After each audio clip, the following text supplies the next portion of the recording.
मरिबी सबुदिन पाई अमर होईगले प्रहलाद। मृत्यु परे अन्यमानंक शरीर रहिबे प्रहलाद। आठगड़ ब्लॉक अंतर्गत खुंटुकटा ग्रामर 38 वर्षीय प्रहलाद राउत भुवनेश्वर एक घरोई अनुष्ठान रे कार्यरत समय अकस्मात ब्रेन स्ट्रोक रे तांकर मृत्यु होइथिला। मृत्यु परे तांकर अंगदान करिबारे पूर्वरु इच्छा रहिथिला प्रहलादकर।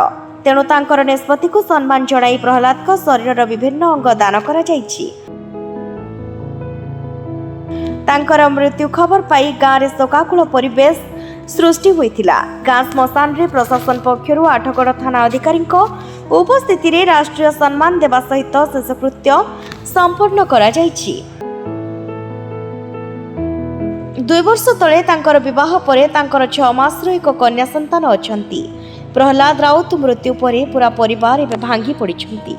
जलधर राउत आज शहीद होइथिबा प्रहलाद राउतंकर बड़ भाई। मो घर खुनकोटा आठगड़ जिला कटक। कौन कहे आपन भाई अंगदान करिवे अमर मो भाई आज अंगदान करिसेंती। से तांकर सर्विस बुक रे लिखिदेले। तथापि ए दृढ़ निष्पत्ति नवा पूर्वरु आमको बहुत दुख लगी सुधा आज मो भाईर अंगरे 10 जन जीवन नुआ जीवन दान पाइथवा हेतु मु निजको गर्व अनुभव करुछि।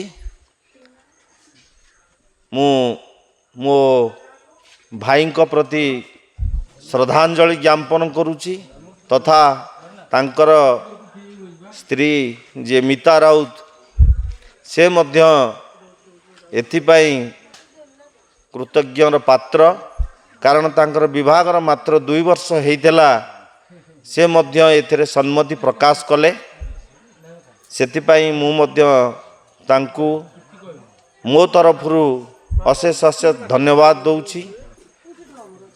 मो भाई मृत होइथिले मध्य शहीद होइथिले मध्य आज आमे जानि पारुछु से कहार देहरे वर्तमान सुधा जीवित अछंती। आठगड़रू राजेश स्वाईं का रिपोर्ट जेहवा न्यूज।